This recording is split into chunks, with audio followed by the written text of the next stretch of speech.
আমি এখন আলোচনা করব নবীজির ছোটবেলায় বারাকার অনন্য অবদান। ছোটবেলায় বারাকা আমেনার সঙ্গে শিশু নবীর যত্ন নিতেন, গোসল করিয়ে দিতেন, খাওয়াতে সাহায্য করতেন, আদর করে ঘুম পাড়িয়ে দিতেন।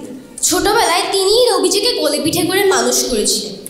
নবীজি সাল্লাল্লাহু আলাইহি ওয়াসাল্লামের বয়স যখন 6 বছর, তখনই শিশু নবী মুহাম্মদ সাল্লাল্লাহু আলাইহি ওয়াসাল্লামকে নিয়ে আমেনা তার বাবার বাড়ি মদিনা থেকে মক্কায় ফেরার পথে পথিমধ্যে আবাওয়া নামক স্থানে হঠাৎ করে মৃত্যুবরণ করেন।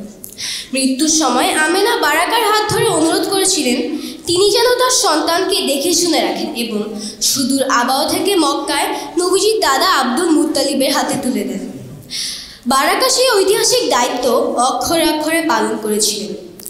বাবা মা দুজনকে হারিয়ে এই দিন নবী চলে এলেন তার দাদা আব্দুল মুত্তালিবের ঘরে। উত্তরাধিকার সূত্রে নবীজি সাল্লাল্লাহু আলাইহি ওয়াসাল্লাম হলেন বারাকার নতুন মনু।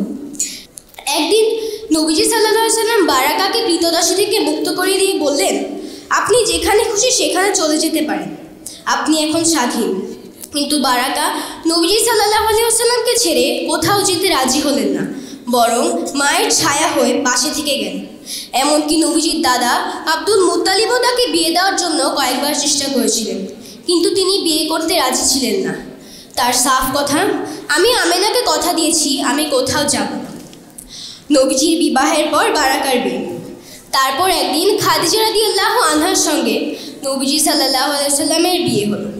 বিয়ের দিন রাসূল সাল্লাল্লাহু আলাইহি ওয়াসাল্লাম খাদিজা রাদিয়াল্লাহু আনহার সঙ্গে বারাকাকে পরিচয় করিয়ে দিলেন। তিনি বললেন, তিনি হলেন আমার মায়ের পর আরেক মা।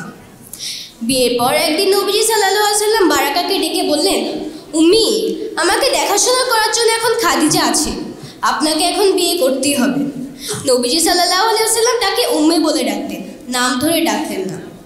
তারপর খাদিজা রাদিয়াল্লাহু আনহা এবং নবীজি সাল্লাল্লাহু আলাইহি ওয়াসাল্লাম মিলে তাকে উবাইদ ইবনে জায়দের সঙ্গে বিয়ে দিলেন। কিছুদিন পর বারাকার একটি সন্তান হলো, যার নাম রাখা হলো আয়মান। মক্কার সংস্কৃতি ছিল সন্তানের নামে মায়ের পরিচিতি। সেই সূত্রে বারাকার নতুন নাম হয়ে গেল উম্মে আয়মান, অর্থাৎ আয়মানের মা।